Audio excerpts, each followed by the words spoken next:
baby up for adoption, or I could seek a termination. And I chose a termination. I was not ready at 17 to be a mother. And I knew that I wouldn't be the kind of mother that I had longed to be at 17. I am beyond appreciative and thankful for all of the work Governor Whitmer has done this last year for every single Michigander in our amazing state. It is the real and honest stories like mine that make today's legislation so important because it impacts real people. It is now my privilege and my honor to introduce the woman who treated me and so many other women in our great state of Michigan like a real person who matters. Ladies and gentlemen, Governor Whitmer.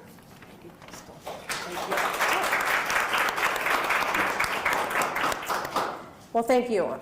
Thank you, Senator Brinks and Senator Anthony, for joining us. Thank you, Representative Pohutsky, and of course, Crystal, thank you.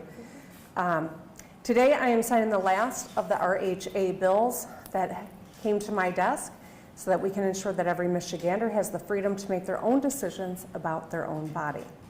A few weeks ago, I signed several pieces of the Reproductive Health Act that would reduce barriers to abortion care, cut unnecessary red tape for medical providers, and expand reproductive health care. We've been fighting to protect abortion in Michigan for a long time.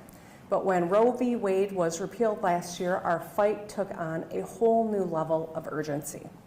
We knew that Michigan had a law from 1931, still on the books, that would have banned abortion without any exceptions for rape or incest, and criminalized nurses and doctors for doing their jobs. Michiganders spoke loudly at the ballot box. We overwhelmingly passed Proposal 3 last November, putting the right to abortion in our state constitution. Earlier this year, I used my pen to slay our zombie law from 1931, and I want to thank legislators and advocates who helped us get it done. And a few weeks ago, I signed most of the RHA. However, I did not sign one of the RHA bills. I wanted to sign it today. And while this isn't about me, it is personal to me and so many Michigan women. And I'll tell you why. A decade ago, I was the Senate Minority Leader in the Michigan legislature.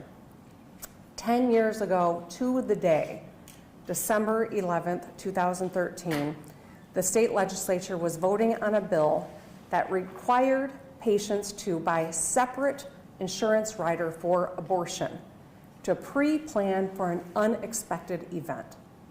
I'll give credit to my predecessor. He had vetoed similar legislation prior to that moment. But they found a way to get around a governor's veto. They wanted to require that Michiganders buy a rider that insurers didn't even offer at the time. They forced Michiganders to pay more every month just in case they were raped or had an unwanted pregnancy or a pregnancy that wouldn't go to fruition. Anti-reproductive freedom groups had already tried to jam through a bill to get this done, and as I said, my predecessor vetoed it. So this was their end run, collecting bare minimum signatures to put it before the legislature, where it was passed and then signed into law, without a single hearing or ability for a woman or provider to speak. It was a dangerous and preposterous bill, and they knew it. They had 0 women or medical providers on the committee or before a committee because they didn't even hold that hearing. As minority leader, I urged my colleagues to take the floor and express their outrage and share their stories. And one of them was about to, but he couldn't because it was too difficult. And that's when I realized, how could I ask a colleague to tell their story when I wasn't yet prepared to share my own? So I took to the podium and put aside my prepared remarks and shared the story that I'd only told a handful of people. I talked about the time that I was raped when I was in college. Thankfully, it did not result in a pregnancy, but if it had, I knew that I would have been able to get the care that I needed, that was right for me. I knew that in Michigan, I could do what I needed to do if it came to that. The decision about my future would be mine alone. The bill we were debating at the time would have forced me to buy insurance for my own rape before it happened, or to bear the child of my attacker. 10 years ago today, I gave that speech, and it didn't change a single vote on the Senate floor. I felt about as low and cynical as I ever had. I had to call my father on the way home from session that day to let him know what was going to be in the news the next day.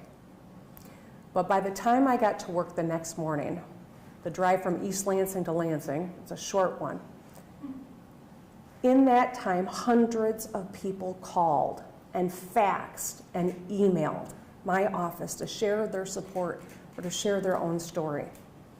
I knew then that this fight was not over. Today, exactly 10 years later, I'm honored to stand here as the governor and sign the repeal of that awful law. And I share this story because it reminds us all that when we work to protect our fundamental rights, our reproductive rights, civil rights, LGBTQ+ rights, sometimes that work takes longer than days or weeks. Sometimes maybe it takes a decade and it's still not truly finished. But staying in that fight is the only way to win that fight. Over the last 18 months, we've watched election results roll in from across the nation, and I felt a lot less lonely than I did 10 years ago. Across the nation, American people are standing up for reproductive freedom rights. Just a few weeks ago, my friend Governor Beshear won re-election in Kentucky while being unapologetically pro-choice in a deep red state. Ohio, we don't usually compliment Ohio during football season, but Ohio overwhelmingly enshrined the right to abortion in their state constitution. Last year, 6 states, including Kansas, Kentucky, Montana, and of course Michigan, passed ballot measures protecting abortion rights. So we can have these fights and we can win them anywhere and everywhere. So the moral of this story is don't stop fighting for what you know is right. There's a warning in this story too to anyone who wants to roll back our rights. Don't mess with American women. We're tough, we fight back, and we will win. If you come for our rights, we will work harder to protect them. We will keep fighting and coming back next week, next month, or even next decade. So today, 10 years later, I am full of hope. I am optimistic about Michigan's future. And now we're going to make it official, and I'm going to go downstairs and sign the bill. Thank you. All right, we're going to do one group photo real quick. Sorry, I didn't want to call. No, you're good. So I'm just glad you're okay. No.